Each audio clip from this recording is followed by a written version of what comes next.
À Noël, je faisais un double service aux urgences. Mes parents et ma sœur ont dit à ma fille de 16 ans qu'il n'y avait pas de place pour elle à table. Elle a dû rentrer seule en voiture et passer Noël dans une maison vide. Je n'ai pas fait de scène. J'ai agi. Le lendemain matin, mes parents ont trouvé une lettre et ont commencé à crier. La veille de Noël, je suis rentré chez moi vers 23h45, morte de fatigue, j'avais pratiqué des compressions sur un homme qui insistait qu'il était juste fatigué, alors qu'il était aussi cyanosé ou le genre de quart de travail éprouvant. Alors quand j'ai vu les bottes de Manon près de la porte, ma première pensée a été, quelqu'un saigne, puis j'ai vu son manteau affalé sur la coudoir, son sac de nuit toujours fermé et elle recroquevillée sur le canapé dans cette position de sommeil tendu et inconfortable, comme si elle ne faisait pas confiance aux meubles. Je suis resté là, attendant que la logique me rattrape. Elle était censée être chez mes parents pour la nuit, une tradition. Elle avait supplié de conduire elle-même juste une fois, nouvellement titulaire de son permis et fière de l'être. Elle était même partie tôt pour être très polie. Mon mari et moi travaillions tous les deux des quarts de nuit tardifs, donc le plan avait du sens, jusqu'à ce qu'il n'en ait plus. Manon, dis-je doucement, elle ouvrit les yeux instantanément, comme si elle n'avait pas vraiment dormi. Salut, pourquoi es-tu ici? Elle se redressa lentement. Ils ont dit qu'il n'y avait pas de place. Elle cligna des yeux. De la place où? À table. Sa voix se brisa à mi-chemin. Elle tenta de le masquer d'un autre haussement d'épaule. Sans succès. Ils ont dit qu'ils ne m'attendaient pas, qu'il y avait déjà trop de monde. Grand-mère a dit qu'elle ne pouvait pas juste rajouter une chaise à la dernière minute. Elle semblait stressée, comme si j'ajoutais à son fardeau. Tu es arrivé à l'heure, pourtant? Oui, pile à l'heure. Elle a ouvert la porte et a juste eu l'air surprise, comme si je m'étais présenté pour la mauvaise fête. Elle fit une pause, puis elle dit qu'il n'y avait plus de lit non plus. Il y avait l'excuse de secours. Elle a dit qu'il ne voulait pas que je rentre tard en voiture, mais qu'il ne savait pas non plus où me mettre. Alors je suis parti. Quelqu'un t'a proposé de te ramener? Non, je la fixais. Ils t'ont au moins laissé manger. Un autre haussement d'épaule. La table était pleine. Léa était à ma place habituelle. Grand-père lui parlait comme si elle était de la royauté. Personne ne m'a regardé. Puis grand-mère a dit, c'est juste une maison pleine cette année. Et tante Sandrine a hoché la tête. Alors je suis parti. Elle jeta un coup d'œil à la table et ajouta, j'ai fait des toasts. Je me retournai et le vis, une seule tranche sur une serviette en papier, froide et légèrement pliée, une demi-banane à côté. C'était son dîner de Noël. Je sentis quelque chose se nouer dans ma poitrine, pas de la colère, pas encore, juste cette sensation froide et vitreuse juste avant l'éclatement. Je n'avais pas faim de toute façon, dit-elle, pas. Vraiment. C'est alors que ses yeux commencèrent à se remplir. Elle se battit. Dieu qu'elle essaya. Elle leva les yeux, cligna fort, se mordit la lèvre comme si elle pouvait se défaire de l'émotion en la rongeant. Ils ont fait croire que j'avais imposé ma présence, murmura-t-elle, comme si arrivé après que tout était planifié était impoli, et puis elle pleura, doucement et lentement, comme un robinet qu'on ne peut pas complètement fermer. J'allais apporter une tarte, ajouta-t-elle, mais j'ai pensé qu'ils auraient déjà assez de nourriture. Je m'assis à côté d'elle, mis mon bras autour de ses épaules. Elle se pencha sans hésitation, comme si elle s'était tenue droite par dépit. Après un moment, elle s'essuya le nez sur sa manche. Je sais qu'il ne t'aime pas, dit-elle, mais je pensais. Elle se coupa. Tu pensais que tu n'étais juste l'enfant? Pas vraiment du tout. Elle hocha la tête. Ils ne l'ont même pas dit méchamment, ajouta-t-elle, juste comme si c'était un problème pratique, comme si j'étais une chaise pliante pour laquelle il n'avait pas de place. Je ne suis pas allé me coucher tout de suite. Je me suis assise dans la cuisine, regardant son sac toujours fermé. Elle l'avait si soigneusement préparé, choisi le pull que ma mère disait aimer, apporter. Une petite boîte de biscuits qu'elle avait fait elle-même. J'ouvris le réfrigérateur. Il n'y avait rien de spécial dedans. Nous n'avions pas prévu de Noël de secours. Pourquoi l'aurions-nous fait? Nous leur faisions confiance. C'est la partie que l'on ne pouvait pas dépasser. Pas le toast froid au fromage ou le manque de nourriture. Pas même qu'elle ait conduit seule à la maison dans le noir. C'est qu'il l'avait regardée dans les yeux, cette douce, maladroite et courageuse jeune fille qui s'était présentée à l'heure avec des biscuits et un sourire, et lui avait dit, avec 28 personnes à l'intérieur, il n'y a pas de place pour toi. Il ne voulait pas dire pas d'espace, il voulait dire pas toi. Le lendemain matin, mon mari est rentré, Manon dormait encore, je lui ai raconté ce qui s'était passé. Il est resté là un long moment, puis a dit, alors, qu'est-ce qu'on fait maintenant? Je n'ai pas répondu, pas encore, mais je savais déjà, parce qu'il y a tendre l'autre joue, et puis il y a rejeté une adolescente de 16 ans qui voulait juste être incluse, et ils choisirent cette dernière option. Je n'ai pas fait de scandale, j'ai agi à la place. Le lendemain matin, mes parents trouvèrent une lettre à leur porte et commencèrent à crier. Je ne me souviens pas de la première fois où j'ai été appelé, la bizarre, probablement avant que je ne sache ce que le mot signifiait. Quand j'avais 6 ans, j'ai trouvé un oiseau mort et j'ai demandé si je pouvais le disséquer au pas pour être effrayante. Je voulais juste comprendre comment ça marchait. Ma mère a claqué la table de la cuisine et a dit « Jésus, Catherine, qu'est-ce qui ne va pas chez toi ?»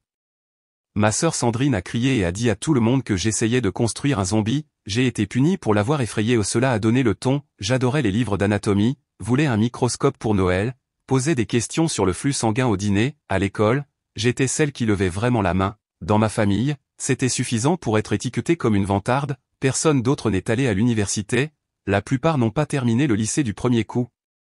J'étais la seule à étudier pendant les publicités, tout simplement, quand j'avais 12 ans, mon père avait commencé à plaisanter, à moitié plaisanter, que je n'étais pas vraiment de lui, oh, elle doit être de moi, disait-il, puis il riait, une fois, je l'ai entendu se disputer avec ma mère alors qu'il pensait que je dormais, il lui a demandé si elle l'avait déjà trompé, a dit qu'il s'était toujours demandé parce que je ne ressemblais à personne dans la famille, je n'ai pas beaucoup dormi cette nuit-là, je n'ai jamais posé de questions à ce sujet, toujours pas, au lycée, Sandrine avait perfectionné son rôle d'enfant prodige, elle était bruyante, sympathique, moyenne à l'école mais excellente pour transformer chaque échec en histoire, les gens l'aimaient, elle savait pleurer sur commande et s'assurer que tout le monde savait qu'elle veillait sur moi, la pauvre maladroite qui ne pouvait pas prendre une blague, elle m'appelait « docteur bizarre » devant les gens, quand je suis réellement devenu médecin, elle a amélioré ça en « docteur fortune », donc, du progrès, quand j'ai obtenu la bourse d'études, la bourse complète, mes parents étaient étrangement silencieux, pas de célébration,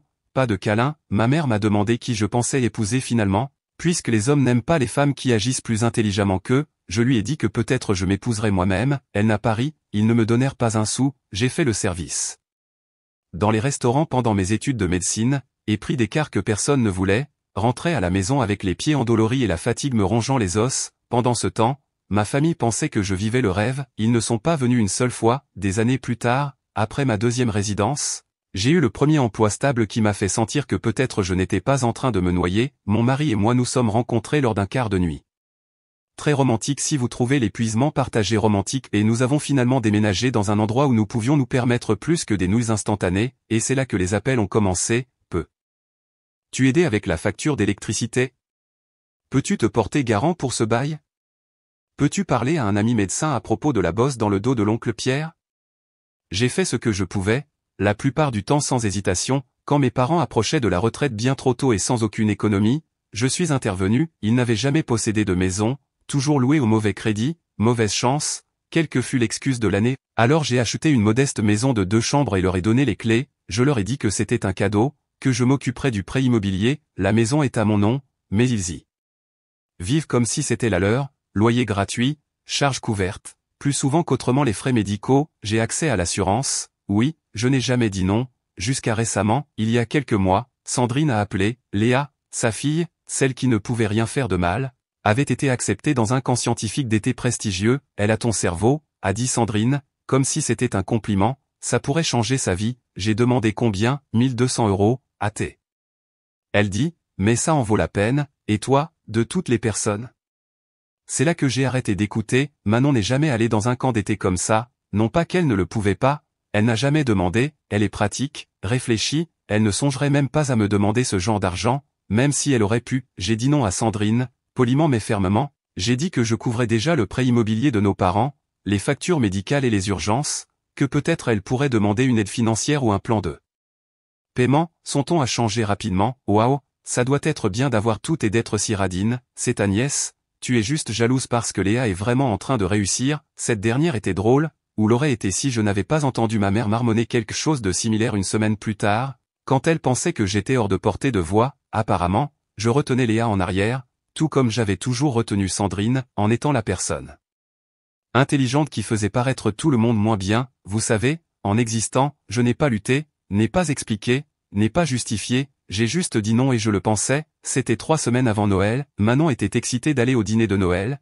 a dit qu'elle se sentait adulte d'être autorisée à conduire elle-même, elle a préparé un sac de nuit et a même emballé de petits cadeaux pour les cousins plus jeunes, je lui ai dit que je la verrais le matin et lui ai rappelé d'envoyer un message quand elle arriverait, elle l'a fait, tout semblait bien, des heures plus tard, je suis entré par notre porte d'entrée et j'ai découvert que, bien, avait apparemment été annulé, Manon a levé les yeux du canapé avec un sourire chancelant qui disait, s'il te plaît, fais comme si ce n'était pas un désastre. Elle m'a dit, de sa voix la plus petite, que grand-mère avait murmuré, pas de place à table, ni nulle part ailleurs, même si elle avait compté 28 chaises utilisées, un problème de mathématiques avec une seule variable, elle, j'ai écouté, j'ai laissé son explication résonner lourdement dans la pièce comme une valise tombée, puis je l'ai serrée dans mes bras et j'ai laissé le silence parler, elle s'est endormie, portant toujours le pull qu'elle avait choisi pour les impressionner, quand la maison s'est enfin calmée, je me suis assise seule dans la cuisine, fixant l'endroit où son dîner de Noël aurait dû être. J'ai rejoué chaque paiement de prêt immobilier, chaque facture de service public, juste cette fois, Catherine, qui était devenue, pour toujours, ils n'avaient pas manqué de place, ils avaient manqué de gratitude, et ils avaient utilisé ma fille pour faire passer le mot, ce fut le moment où le déclic s'est produit, plus d'explications, plus de négociations polies, je n'ai même pas pris la peine de décider si j'agirais, seulement à quelle vitesse, nous n'avons pas beaucoup parlé pendant le trajet, mon mari était assis à côté de moi en silence, sa main reposant légèrement sur mon genou comme un fil de terre,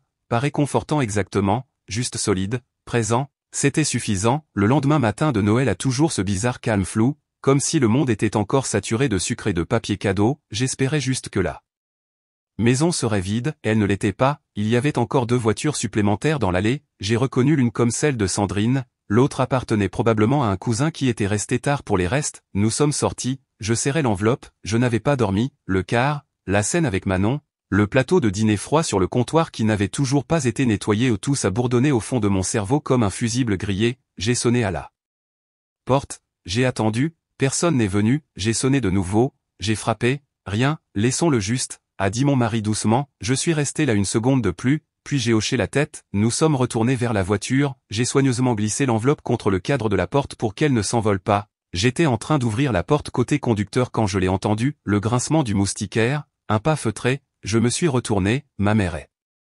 sortie, enveloppée dans une de ces robes douillettes qu'elle portait toujours pendant les fêtes, celle dont elle se vantait d'avoir obtenu avec 90% de réduction, elle s'est baissée, a ramassé l'enveloppe, l'a ouverte et a commencé à lire, son visage est devenu vide, puis pâle, puis elle a crié, « François !» Sa voix se brisa comme un fil cassé, « François, sors d'ici, elle est en train de nous mettre à la porte. » Mon père est apparu à la porte, dans les vêtements d'hier, qu'est-ce que c'est que ça? Sandrine a suivi, toujours dans son pyjama de Noël, serrant une tasse comme si elle pensait que ce serait une matinée douillette, qu'est-ce qui se passe?